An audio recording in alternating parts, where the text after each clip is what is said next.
Hello বন্ধুরা, এসা kitchen লাইফস্টাইলে সবাইকে স্বাগত। দেখো আজকে আমি ইলিশ মাছ নিয়ে চলে এসেছি।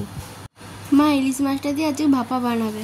হ্যাঁ, ইলিশ মাছটা ভাপাই বানাবো। দেখ এখানে ঢ্যাঁড়স রান্না করবো, ঢ্যাঁড়সটা কেটে নিয়েছি, আলু কেটে নিয়েছি। দেখ এই ইলিশ মাছের এই কানকাগুলো দিয়ে ঢ্যাঁড়সটা বানাবো। ইলিশ মাছের কিছুই ফেলা যায় না। ইলিশ মাছ ভাপা বানানোর জন্য দেখ এখানে নিয়ে নিয়েছি পোস্ত, আর এখানে নিয়ে নিয়েছি কালো সর্ষে। দুটো একসঙ্গে বেটে নেব আমি। বাটা হয়ে গেছে। এবার দেখ মাছের কানকাগুলো ভালো করে ভেজে নিয়েছি, সেই তেলেই ঢ্যাঁড়সটাকে ভেজে নেব। এবার দেখ মাছের নুন হলুদ আর একটু লঙ্কা গুঁড়ো মাখিয়ে নিচ্ছি।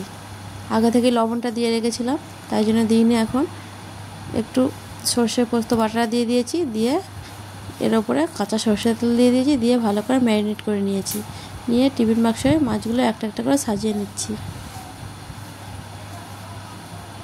এবারে থালাতে যে মশলাটা ছিল সব একসঙ্গে দিয়ে দেবো, দিয়ে ওর উপরে একটু কাঁচা সর্ষের তেল আবারও দিয়ে দেবো, দিয়ে 4টে চেরা কাঁচা লঙ্কা দিয়ে দেবো, দিয়ে ঢাকা বন্ধ করে দেবো। ঢ্যাঁড়সটা রান্না হয়েই এসছে। নামানোর আগে আমি মাছের কানকাগুলো দিয়ে দেবো, দিয়ে একটু নেড়ে চেড়ে নামিয়ে নেব। এখানে দেখ মাছ ভাপা করার জন্য কড়াই গরম জল বসিয়ে দিয়েছি, ওর উপরে একটা স্ট্যান্ড দিয়ে দিয়েছি, দিয়ে এবার টিফিন বাক্সটা বসিয়ে দেবো, দিয়ে একটা থালা ঢাকা দিয়ে ঢেকে দেবো, যাতে না বাইরে হাওয়াটা বেরোতে পারে। কিছুক্ষণ পরে দেখ আবার খুলে দেখব,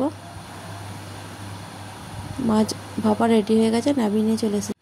মা, আমাকে এবারে ভাত দিয়ে দাও। হ্যাঁ, তোর ভাতটা বেড়ে নিয়ে চলে এসেছি। এখানে দেখ মাছ ভাপাও রেডি হয়ে গেছে। প্রথমে মাছের তেলটা দিয়ে ভাত খাবো। তারপরেও মাছ ভাপাতে ভাত খাবে, প্রথমে মাছের তেলটা দিয়ে ভাত খাচ্ছে।